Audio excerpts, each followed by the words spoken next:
খবর পড়ছি easy lifestyle YouTube চ্যানেলের পক্ষ থেকে। আর প্রতিদিনের বাছাই করা খবরগুলি পেতে আমাদের চ্যানেলটিকে সাবস্ক্রাইব করুন এবং পাশে থাকা বেল আইকনটি প্রেস করুন যাতে সবার আগে ভিডিওটি আপনি দেখতে পারেন। প্রথমেই জানাবো হেডলাইন্স। ভোটের সুর সপ্তমে উঠবে আজ শনিবার বাংলার 9টি আসনে ভোট গ্রহণ। নজরে অভিষেক, সুদীপ, তাপস, রেখারা এছাড়াও আরও অন্যান্য প্রার্থীরা। দিনহাটায় তৃণমূলের পোলিং এজেন্টের বাড়ি ভাঙচুর অভিযোগ বিজেপির বিরুদ্ধে। ওয়েবকাস্টিং বন্ধ থাকলেও চলবে ভোট গ্রহণ, ক্যামেরা চালুর দায়িত্ব প্রিসাইডিং অফিসারের, জানালো কমিশন। আজ শনিবার ভোট শেষ। দেশে 57 আসনের লড়াইয়ে মোদি, কঙ্গনা, অনুরাগ, রবিশঙ্কর, আনন্দ, মিশা চিন্নারা।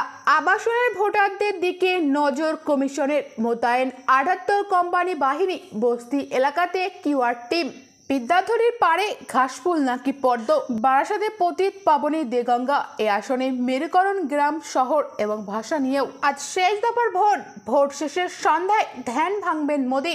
বিরোধী জোট ইন্ডিয়ার বৈঠক। শিলিগুড়ির জলসংকট পরিস্থিতি। ভারতের প্রস্তুতি ম্যাচ। রাজ্যের আবহাওয়া কেমন থাকবে? চ্যাম্পিয়ন্স লিগের ফাইনাল দিনভর আর কি স্পষ্ট মেরুকরণে অস্পষ্ট ভোট। ভিআইপি কেন্দ্রের লড়াই সরলরেখায় নয়। সন্দেশখালীর এই আসনে।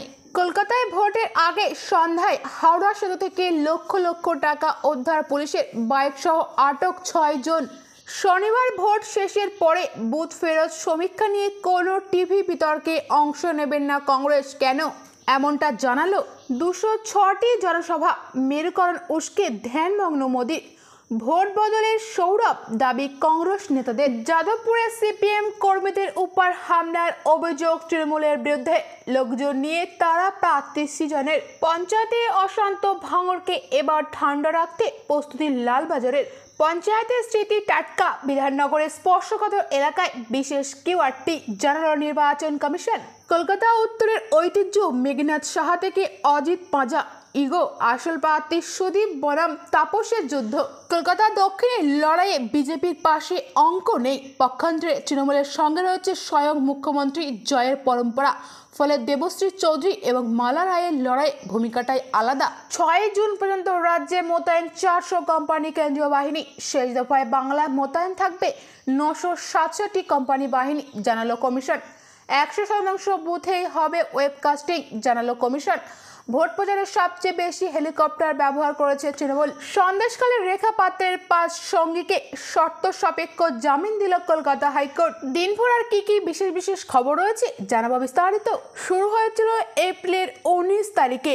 একের পর এক দফা পেরিয়ে শেষ দফার ভোট গ্রহণ আজ শনিবার। সপ্তম দফার ভোট দেশ জুড়ে। আর এই সপ্তম দফায় পশ্চিমবঙ্গের 42টি আসনের মধ্যে ভোট হবে শেষ 9টি আসনে।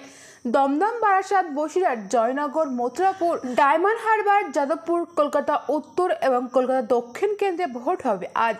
এই 9 আসনের গুরুত্বপূর্ণ প্রার্থী কারা, কতজন ভোটার, কমিশনের প্রস্তুতি বা কেমন, তার ঝলক রইল। আজ শনিবার গুরুত্বপূর্ণ প্রার্থীদের মধ্যে সবচেয়ে উল্লেখযোগ্য তৃণমূলের সর্বভারতীয় সাধারণ সম্পাদক তথা ডায়মন্ড হারবারের তৃণমূল প্রার্থী অভিষেক বন্দ্যোপাধ্যায়। এর আগে পরপর 2 বার জিতে ওই কেন্দ্র থেকে সাংসদ হয়েছেন তিনি।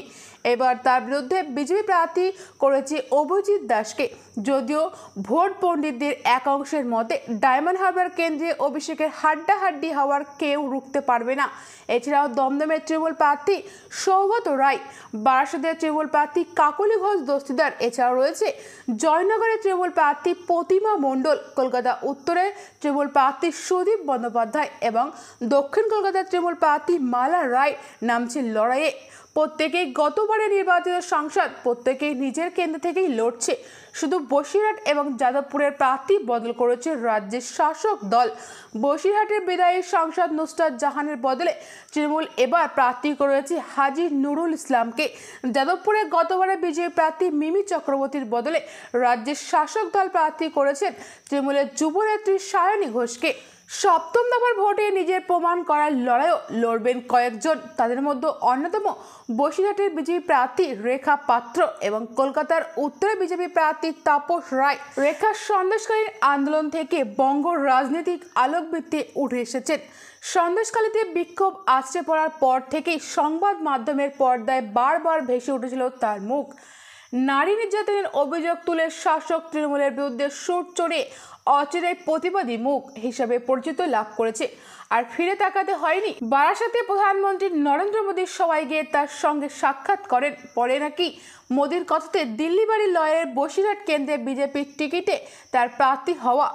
বসিরহাট কেন্দ্রের তৃণমূল প্রার্থী হাজী নুরুলের সঙ্গে লড়াই তার। অন্যদিকে তৃণমূলের প্রাক্তন বিধায়ক তাপস গত 6 মার্চ বিজেপিতে যোগ দেন। তৃণমূল এবং বিধায়কের পদ ছাড়েন তার কয়েকদিন আগেই। তৃণমূল ছাড়ার কথা আনুষ্ঠানিকভাবে জানিয়ে দলের বিরুদ্ধে ক্ষোভ উগড়ে দিয়েছিল তাপস। তার দলত্যাগের প্রসঙ্গে আরও একটি নাম উঠে এসেছিল, তিনি কলকাতা উত্তর লোকসভা তৃণমূল প্রার্থী সুদীপ।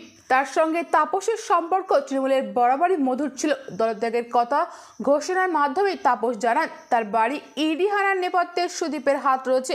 তাপস বিজেপিতে যোগদানের পর লোকসভা নির্বাচনে তাকে সুদীপের বিরুদ্ধে কলকাতার উত্তরের টিকিট দিয়েছে বিজেপি। উল্লেখযোগ্যদের মধ্যে রয়েছে সিপিএমের সুজন চক্রবর্তী এবং সুজন ভট্টাচার্য। সুজনের লড়াই দমদমের তৃণমূলের বর্ষীয় নেতা সৌগতের সঙ্গে। অন্যদিকে যাদবপুরের সিপিএমের তরুণ তুর্কি সৃজন লড়বেন যুবনেত্রী সায়রী ঘোষের বিরুদ্ধে। হেভিওয়েট প্রার্থীদের মধ্যে রয়েছেন তৃণমূলের মালাও। মুখ্যমন্ত্রী মমতা বন্দ্যোপাধ্যায়ের কেন্দ্র কলকাতার দক্ষিণে তৃণমূলের ভরসা গেছে তার উপরেই। মথুরাপুরে তৃণমূলের প্রার্থী বাপি হালদার ভোট ময়দানে নতুন, তার বিরুদ্ধে বিজেপি হয়ে লড়ছেন অশোক পুরকায়েত। রাজ্যের 7ম দফা নিয়ে প্রস্তুতি কমিশনেরও। 9টি কেন্দ্র মিলিয়ে মোট 967টি কেন্দ্রীয় কোম্পানি বাহিনী মোতায়েন করা হয়েছে। কুইক রেসপন্স টিম থাকছে 788টি। এছাড়াও 33,292 জন পুলিশ কর্মী মোতায়েন থাকছেন 7ম দফায়। 7ম দফার ভোটে 9টি কেন্দ্রে মোট ভোটার 1,63,40,345 জন। এদের মধ্যে পুরুষ ভোটার 38,19,481 জন এবং মহিলা ভোটার রয়েছে 80,20,326 জন। এছাড়া মোট ভোটারদের মধ্যে 18 থেকে 19 বছর বয়সী ভোটার 2,71,596 জন। 7ম দফায় রাজ্যে মোট 17,470টি বুথে ভোট গ্রহণ হবে। নির্বাচন কমিশনের হিসেবে এর মধ্যে স্পর্শকাতর বুথ 3,748টি। 7ম তথা শেষ দফায় 7টি রাজ্য এবং একটি কেন্দ্রশাসিত অঞ্চলে ভোট হবে। উত্তরপ্রদেশের 80টি লোকসভা আসনের মধ্যে 13টি, বিহারের 40টির মধ্যে 8টি এবং উড়িষ্যায় 21টি আসনের মধ্যে 6টি আসনে ভোট হবে এবং ঝাড়খণ্ডের 14টির মধ্যে 3টি আসনে ভোট হবে। পাঞ্জাবে 13টি এবং হিমাচলের 4টি লোকসভা কেন্দ্রের মধ্যে সবকটি এবং কেন্দ্রশাসিত অঞ্চল চণ্ডীগড়ে একমাত্র আসনে ভোট হবে এই দফায়। 7ম দফায় 57 আসনে ভোট প্রার্থীর সংখ্যা 907। জনতার দরবারে প্রধানমন্ত্রী নরেন্দ্র মোদীর ভাগ্য পরীক্ষা এই দফাতেই। এই নিয়ে তৃতীয়বার উত্তরপ্রদেশের বারাণসী আসনে ভোট লড়তে নেমেছেন তিনি। বিজেপি অন্য গুরুত্বপূর্ণ প্রার্থীদের মধ্যে রয়েছে কঙ্গনা রানাওয়াত, অনুরাগ ঠাকুর, রবিশঙ্কর প্রসাদ। কংগ্রেসের টিকিটে লড়ছেন পাঞ্জাবের প্রাক্তন মুখ্যমন্ত্রী রণজিৎ সিংহ চন্নি এবং 2 প্রাক্তন কেন্দ্রীয় মন্ত্রী আনন্দ শর্মা এবং মনীষ তিওয়ারি। আরজেডি প্রধান লালু প্রসাদের কন্যা মিশা ভারতীয় এবং শিরোমণি অকালি দলের প্রধান সুখবীর সিং বাদলের স্ত্রী তথা প্রাক্তন কেন্দ্রীয় মন্ত্রী হরসিমরত কাউর বাদল রয়েছেন এই তালিকায়। রয়েছেন সমাজবাদী পার্টির বাহুবলী বিধায়ক সাংসদ আফজল আনসারি এবং ভোজপুরি সিনেমার জনপ্রিয় অভিনেতা নির্দল প্রার্থী পবন সিং। প্রায় 1.5 মাস ধরে চলা ভোট পর্ব শেষ হওয়ার পরে নির্বাচন বিধি অনুযায়ী বিভিন্ন সংবাদ মাধ্যম এবং জনমত সমীক্ষা সংস্থার বুথ ফেরত সমীক্ষার ফল প্রকাশিত হবে। এনডিএ নাকি ইন্ডিয়া তা নিয়ে জল্পনা চলবে আগামী মঙ্গলবার 4 জুন ভোট গণনার দিন পর্যন্ত। 2019 সালে তৃণমূলের কাকলি ঘোষ দস্তিদার বারাসাতে জিতেছিল 1,10,000 ভোটে, তবে অতীতের থেকে সে ব্যবধান ছিল কম। 2014 সালে কাকলির জয়ের ব্যবধান ছিল 2.25 লাখ। সেবার লোকসভার অন্তর্গত 7টি বিধানসভা থেকেই এগিয়ে ছিল তৃণমূল। দ্বিতীয় হয়েছিল ফরওয়ার্ড ব্লকের মুর্তজা হোসেন, কিন্তু 2019 সালে অঙ্ক বদলে যায়। দ্বিতীয় স্থানে উঠে আসা বিজেপি 38.57% ভোট পাওয়ার পাশাপাশি 2টি বিধানসভায় এগিয়ে যায়, সেগুলি হলো হাবড়া এবং বিধাননগর। গত বিধানসভা নির্বাচনে অবশ্য 7টি আসনে জিতেছিল তৃণমূল। 2019 সালে তৃণমূলের রক্ষা করেছিল দেগঙ্গা, সেখানে কাকলি প্রায় 74,000 ভোটে এগিয়েছিলেন। সংখ্যাগরিষ্ঠ ভোট মুসলিম সম্প্রদায়ের হওয়া সুবিধা পেয়েছিল কাকলি। অতীতে সেই ভোটের কিছুটা বামেদের দলে যেত, কিন্তু 2019 সালে বামের মোট ভোটই 9% নেমে আসে। 2019 সালে সল্টলেক ও হাবড়া বিধানসভা এলাকায় বিজেপি এগিয়ে থাকলেও সব ক্ষতি পুষিয়ে নিয়েছিল দেগঙ্গা। এবার দেগঙ্গা কি করবে তাতে ঠিক হবে বিদ্যাধরীর জনপদ বারাসাতের ভাগ্য। যদিও বামেদের ভোট বামেরাই ফিরে পাবে, তবে বারাসাতে তৃণমূলের লড়াই কঠিন হতে পারে। কিন্তু কাকলিকে মনে রাখতে হচ্ছে যে নীলবাড়ির লড়াইতে দেগঙ্গার ব্যবধান কমে 32,000-এর মতো হয়ে গিয়েছিল। সেখানে বিজেপি বা ফব নয়, দ্বিতীয় হয়েছিল আইএসএফ প্রার্থী। দিল্লির বাড়ির লড়াইও প্রার্থী দিয়েছে আইএসএফ। প্রার্থীগত বিধানসভা নির্বাচনে অশোকনগরে তৃতীয় হওয়ায় তাপস বন্দ্যোপাধ্যায় ভোট পেয়েছিল 21% বেশি। আর বিধানসভা ভোটে দেগঙ্গায় আইএসএফ প্রার্থী করিম আলী পেয়েছিল 31.52% ভোট। ফলে এই দুই কেন্দ্রে আইএসএফ এর প্রতীক্ষা বেগ দিতে পারে ঘাসফুলকে। এ তো গেল সংখ্যালঘু ভোটের হিসাব। সিএ কার্যকর হবার পরে মতুয়া মন কোন দিকে তার পরীক্ষা হবে এই দিল্লি বাড়ির লড়াই। বনগাঁর মতো না হলেও বারাসাতেও তো মতুয়া ভোটের পরীক্ষা কেন্দ্র। সেই অঙ্ক কষে বিজেপি প্রার্থী করেছে মতুয়া সম্প্রদায়ের স্বপন মজুমদারকে, যিনি বনগাঁ দক্ষিণে বিজেপি বিধায়ক। তাকে নিয়ে বিজেপি প্রথম দিকে অবশ্য একটু চাপে পড়েছিল।